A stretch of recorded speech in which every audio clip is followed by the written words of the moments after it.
안녕하십니까. 마이바시 회계 이야기 마이바입니다. 오늘은 신문 기사를 통해서 회계를 공부하는 시간을 갖겠습니다. 신문 기사가 이런 신문 기사가 있습니다. 뉴스핌에 나와 있는 총매출, 순매출, 채권 시장은 혼란스럽다. 이런 제목의 신문 기사입니다. 처음부터 끝까지 읽는 것은 뭐 저작권 문제가 또 제기될 수가 있기 때문에 처음부터 끝까지 읽지는 않겠습니다. 제목만 한번 보겠습니다. 신용평가사 나홀로 총매출 사용, 재무제표는 매출액 표시만, 총매출 기준, 에비타 마진도 재무건전성 지표로 부적합 평가. 이 신문 기사를 읽을 때 여러분들이 이해를 하시면 될 거예요. 근데 이해를 이제 이런 신용평가사가 나오는데 신용평가가 여기 보면 뭐예요? 한국기업평가는 지난 17일 롯데쇼핑 평가보고서에서 총매출 기준의 에비타 마진을 신용등급 평가 기준으로 제시했다.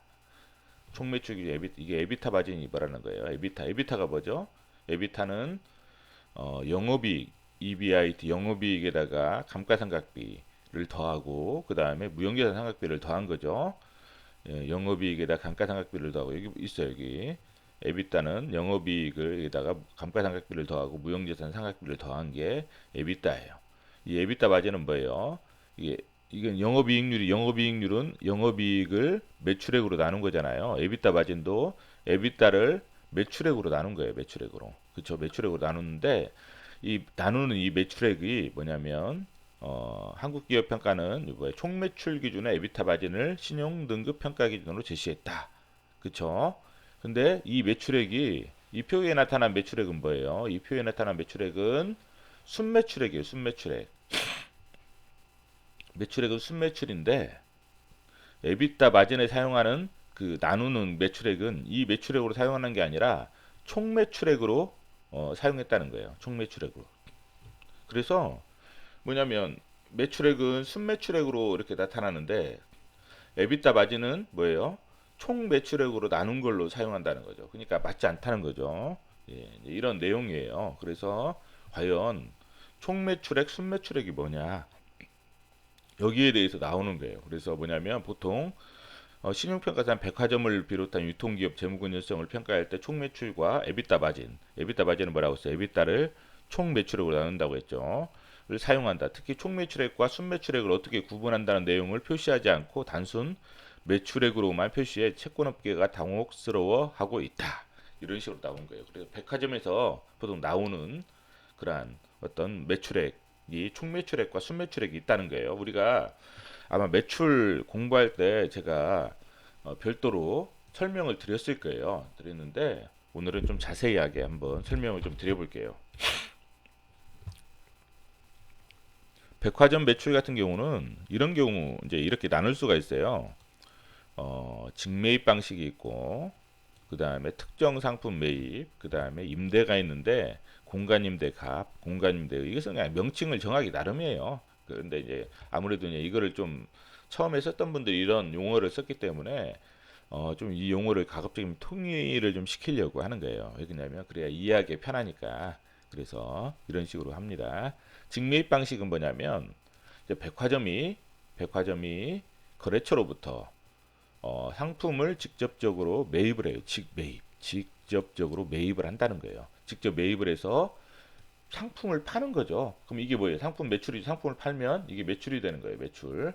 그리고 상품 매입은 뭐예요? 이게 팔리는 매출 원가가 되고 안 팔리면 재고가 되는 거죠. 그쵸? 상품이 팔린 것은 매출 원가가 돼요. 그쵸? 안 팔린 것은 재고 부담이 돼요. 이건 매출이 된 거예요. 매출이 되면 매출 원가가 되고 이거는 이제 안 팔린 것들은 재고로 남는 거죠. 백화점이 떠안는 거예요. 재고를.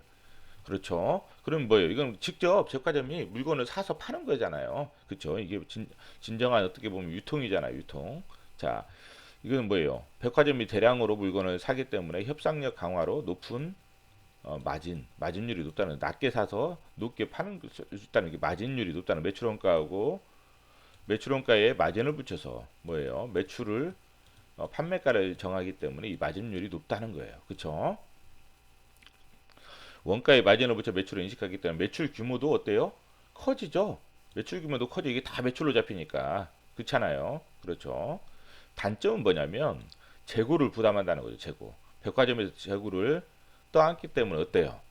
재고가 부담이 되면 나중에 안 팔리면 재고 이거 재고가 재고자산 평가 손실이 될 수도 있고 폐기 손실도 나올 수 있고 이 마진이 높지만 나중에 이 재고 때문에 안 팔리면 어때요? 그만큼 마진이 줄어들 수가 있잖아요. 그렇죠. 그리고 또 뭐예요? 재고가 많기 때문에 계속 이것저것 다 최신 유행하는 유행에 맞춘 상품 구성이 어려워요. 왜? 계속 최신 유행에 맞춘 상품 구성을 구성하다 보면 과거 유행이 지난 것들은 안 팔려가지고 재고 부담으로 남을 수가 있잖아요. 그래서 이러한 식품이나 수입 브랜드 편집 시장 이런 쪽으로 보통 매입을 해서 매출을 해요. 식품 같은 경우는 뭐예요? 그때그때 팔아야 되잖아요. 예, 팔아야 되는 거기 때문에 그냥 팔 수 있는 것들 위주로 약간씩 약간씩 매입을 해서 파는 거죠. 그렇죠. 그리고 특정 상품 매입 같은 경우는 뭐예요? 이거는 말 그대로 거래처에서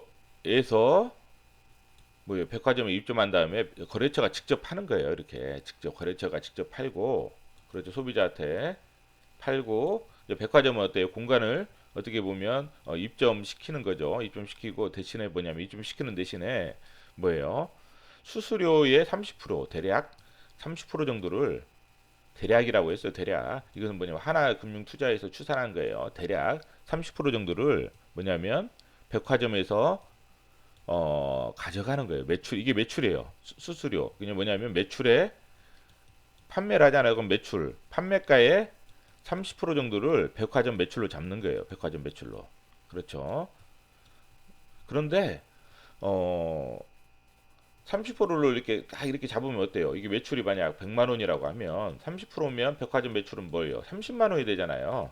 실제 매출 30만 원만 이렇게 잡는 게 아니라 얘네들은 어떤 식으로 잡냐면 매출을 100만 원으로 잡아요. 이렇게 100만 원 여기다 총 상품 매출을 100만 원으로 잡고 그다음에 뭐예요? 이게 30%가 백화점 매출이니까 얘네들이 얼마에 산 거나 마찬가지 70만 원에 산 거나 마찬가지잖아요. 70만 원에. 그쵸?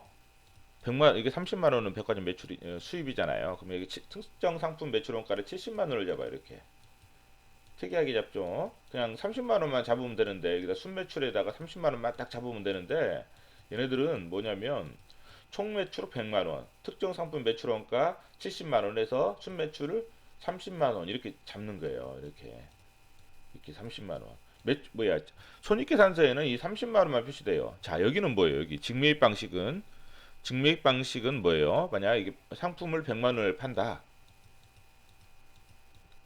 그러면 여기 매출액에다가 100만 원을 잡는 거예요. 100만 원을. 그쵸? 100만 원을 이렇게 잡는 거예요. 매출에다가 100만 원을. 잡고 이 상품을 매입을 뭐 50만 원에 산다. 그쵸? 그럼 여기다 매출 원가를 여기다 잡는 거예요. 50만 원. 특정 상품하고 틀리죠? 그러니까 뭐냐면 여기는 특정 상품 매입은 만약 말 그대로 수수료 수익 있죠. 30 매출이 100만 원이면 매출액의 30% 30만 원만 딱 잡는 거예요. 이렇게 30 매출액을. 그런데 매출액의 세부 내용이 뭐냐면 30만 원 세부 내용이 총 상품 100만 원, 특정 상품 매출 원가 70만 원에서 이 여기가 30만 원에서 이 30만 원이 이쪽으로 가는 거예요. 매출액으로. 근데 뭐야? 직매입 방식은 뭐냐면 이 매출 100만 원을 다 잡고 우리가 사는 것은 뭐냐면 50만 원은 매출 원가로 가는 거예요. 매출 원가로. 특정 상품 매출 원가는 이쪽으로 갈 수가 없어요. 이거 특정 상품 매출 원가는 이쪽으로 못 와요. 그냥 매출에서 이게 빼주는 거예요. 이게 특정 상품 매출 원가는 뭐예요? 상품 매출액의 차감 계정이에요. 매출액에서 그냥 빼줘서 매출액으로 가는 거예요. 30만 원이. 이런 식으로 가는 거예요. 자, 특정 상품 매입은 어떤 식으로 가냐? 그러면 이건 뭐냐? 재고 부담이 없어요. 왜냐하면 재고가 이 거래처가 재고를 부담하는 거예요. 그렇죠? 그러면 백화점이 왜 특정 상품 매입을 하느냐? 재고 부담이 있는 그러한 종목들, 업종들을 하겠죠. 재고 부담이 뭐가 있을까요? 의류 같은 게 이제 재고 부담이 있겠죠. 의류. 그다음에 IT 막 이런 그쪽. 특히 여성 의류. 유행이 막 심하게 지나잖아요. 유행을 많이 타는 건 왜냐면 계속 유행이 타기 때문에 재고 부담이 있죠. 그리고 여성 의류 같은 경우는 최신 유행에 맞춘 상품 구색이 그래서 가능해요. 자, 계속 유행에 따라서 막 그 유행이 따라서 어떤 의류의 어떤 모양 뭐야 의류가 계속 변동이 되면 어때요? 나중에 내가 직접 직매입 방식으로 사면은 유행이 떨어지면 그만큼 재고로 부담이 되잖아요. 그렇기 때문에 의류나 여성 의류나 IT 같은 경우는 뭐예요? 이런 직매입 방식으로 보통 한다는 거죠. 백화점이 리스크를 부담하지 않기 위해서. 왜냐하면 재고 부담이 많기 때문에 이 재고 부담을 거래처에다가 떠넘기고 뭐야 본인은 그냥 수수료만 받겠다는 거예요. 대신에 이 총 매출액은 일부러 이게 100만 원 좀 크게 잡 매출액을 좀 크게 좀 뻥튀기 하려고 총 매출액은 100만 원, 특정 상품 매출은 70만 원에서 30만 원 이런 식으로 표시해서 30만 원만 이렇게 기록한다는 거죠. 그리고 주석사항에 이런 식으로 기록해요. 주석사항에 이거는 재무제표는 이것만 기록하고 재무제표는 우리가 보는 재무제표는 이것만 기록하고 이건 주석사항에 기록하는 거예요. 주석사항에 이 부분에 대해서. 그래서 나중에 총 매출액을 보통 아까 한 거죠. 그 신용평가사에서 예. 수익이 안정적이라는 거죠. 그리고 직매입에 비해 어때요? 마진이 낮다는 거예요. 대신에 직매입은 100만 원 매출을 하면 50만 원 정도 이렇게 매입을 하는데 특정 상품 매입은 뭐예요? 한 30%, 30만 원 정도만 이익이 나는 거죠. 여기는 한 50만 원 마진이 나면 그래서 직매입에 비해 마진이 좀 낮다는 거고 매출액 규모가 작아지죠. 이게 30만 원이 되죠. 여기는 똑같은 100만 원인데 100만 원이잖아요. 근데 이건 30만 원. 그렇죠?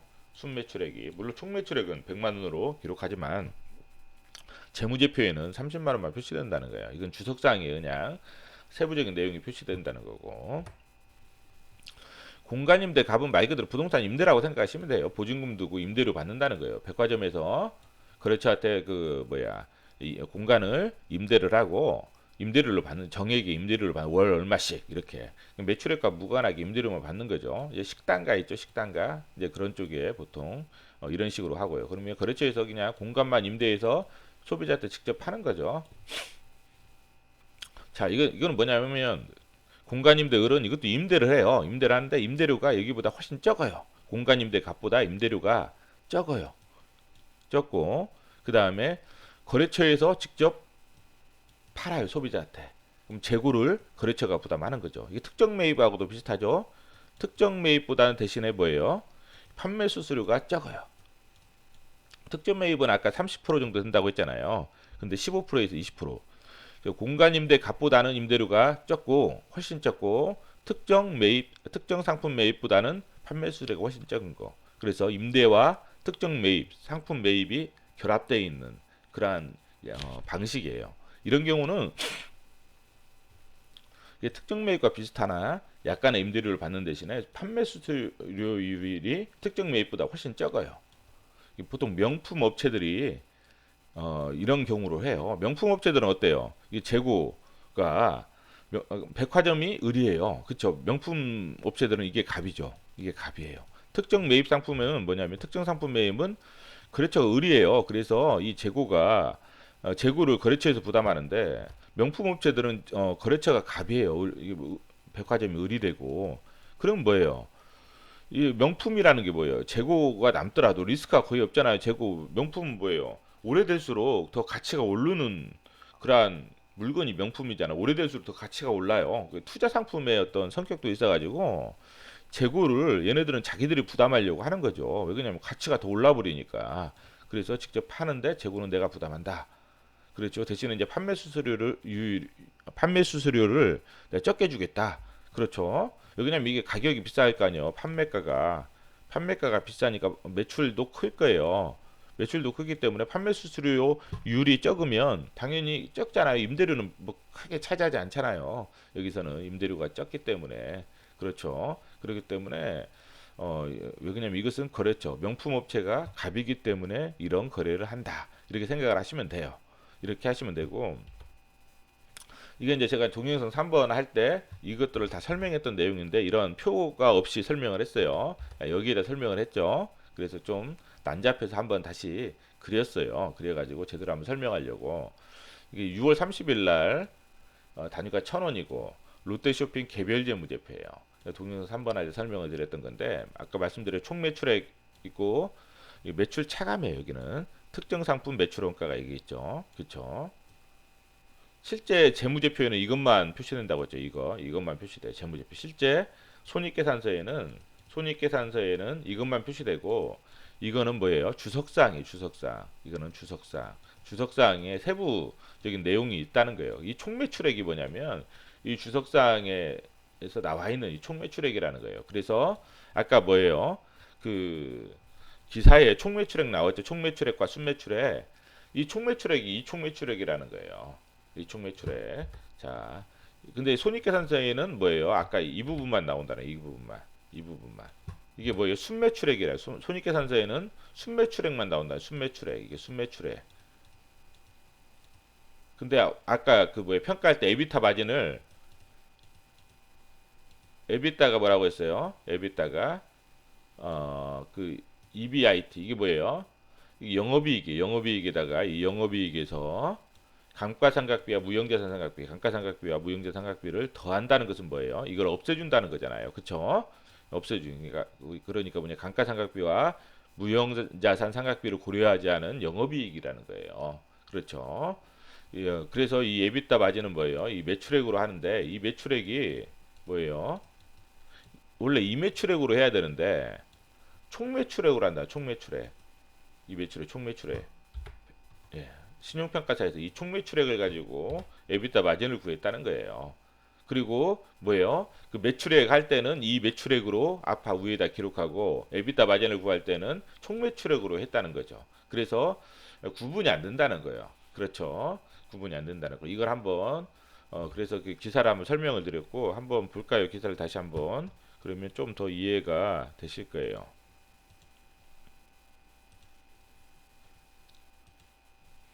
여기 보면 이 매출액은 그 우리 손익계산서에 나와 있는 순매출액이라는 거예요. 순매출액. 근데 에비타 마진에 있는 매출액 이거 왜요? 이비타 마진에 있는 매출액으로 나눈다고 했잖아요. 이렇게 에비타 마진은 에비타를 총매출액으로 이렇게 나누는 거예요. 근데 이 총매출액으로 했다는 거예요. 여기는 총매출액으로. 그러니까 뭐냐면 우리가 에비타 마진은 에비타를 매출액으로 나누는데 당연히 그 보는 사람들은 이 매출액으로 나눴겠구나 이렇게 생각을 할 거 아니에요. 그렇죠? 근데 보니까 총매출액으로 나눴다는 거예요. 이렇게 총매출액으로. 그래서 뭐냐면 그리고 또 이 총매출액으로 나눴다는 어떤 주석사항이 어떤 내용도 없고 총매출액과 순매출액을 구분하는 그런 내용도 없어가지고 뭐예요? 지금 채권 시장은 혼란스럽다 이런 제목을 가지고 기사를 쓴 거죠. 그래서 오늘은 그 백화점의 총매출액과 순매출액에 대해서 과거에 한번 공부는 했지만 좀 더 자세하게 한번 살펴보았습니다. 오늘은 이상입니다.